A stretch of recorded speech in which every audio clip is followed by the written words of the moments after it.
We're always hearing that government borrowing is for things like development and investment. It sounds great, but what if some of that so-called investment is really just spending, but dressed up to look smart, and it's all paid for with money we don't have yet? So today, let's pull back the curtain on what's really happening with public spending. This right here is the whole idea in a nutshell. I mean, think about your own life, right? It just makes sense. One of these actions, building a house, actually makes you wealthier. It creates a real valuable asset. The other one, well, a holiday is amazing, but financially speaking, it's a hole in your pocket. You get the memories, sure, but you're left with a bill and nothing to show for it in your bank account. So let's take that same exact logic and apply it to the government. When it goes out and takes on billions in public debt, which path is it on? Is it building a national house that's going to benefit all of us for years to come? Or is it just funding a really, really expensive holiday that leaves the next generation to clean up the mess? That's the question we're going to dig into.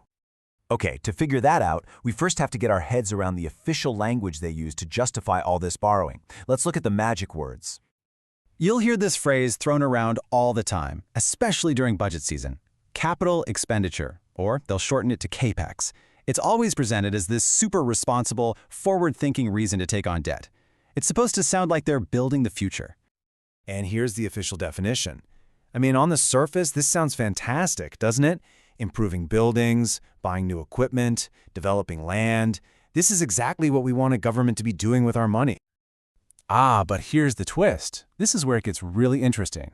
Is spending money on a brand new, life-saving hospital the same as spending money on a whole fleet of fancy new cars for officials? They both technically fall under that capital expenditure umbrella, but their impact on our collective wealth couldn't be more different. And this means we have to be smarter. We need to split CapEx into two very, very different buckets. It's a distinction that you almost never hear about in the big headlines. So, on one side, you've got Productive Capex.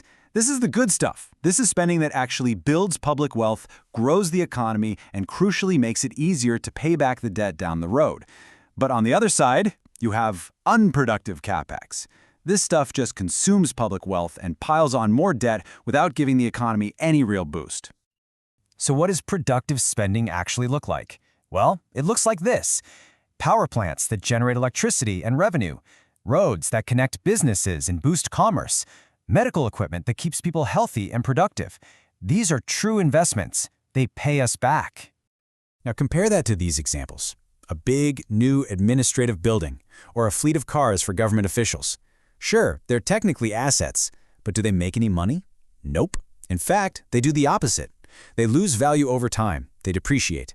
All while we're stuck paying interest on the loan that was used to buy them. Okay, I know this might still feel a little bit abstract, so let's make it concrete. We're going to zoom in on a real-world case from the budget of the state of Meghalaya. So for its 2024-25 budget, the state announced a projected capital outlay of over 4,500 crore rupees. That is a massive number. On paper, it looks like a gigantic investment in the state's future. But, the question we have to ask now, right? Is it all the same? We've got to look past that big, flashy headline number and actually dig into the boring, detailed estimates to see where that money is really headed. And what do you find when you do that? Well, a pretty big chunk of it is set aside for something called administrative capital. And what's in there? Things like vehicles, new office furniture, repairs to buildings, guest houses. These are the exact examples of unproductive spending we were just talking about, all neatly tucked away under that very impressive capital outlay label. So, what's the big deal? What's the actual financial damage when a government borrows money for these kinds of unproductive things?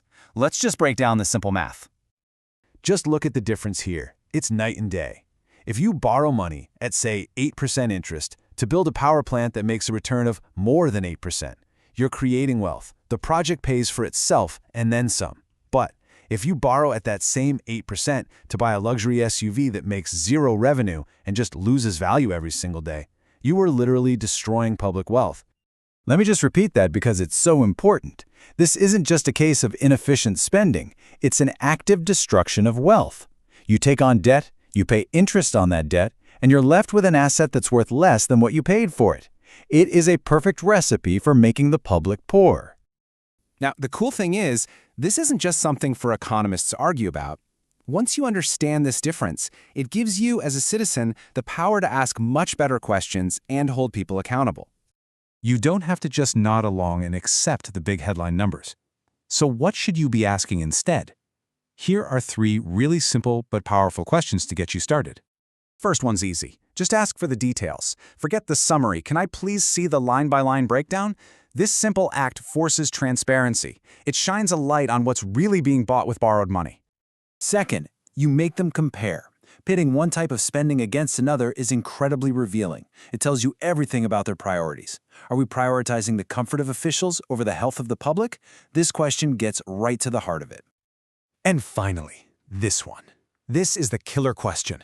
It cuts through all the noise, all the justifications, and gets to the absolute core of what an investment is. If a project can't even generate enough of a return to pay for its own financing, then why on earth did we borrow money to build it?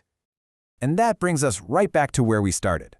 The next time you see a politician cutting a ribbon, or you hear about a massive capital outlay in the news, you can ask yourself a very simple question. Is this a house for all of us? Or is it just a very expensive holiday that our kids are going to have to pay for? The answer to that question changes everything.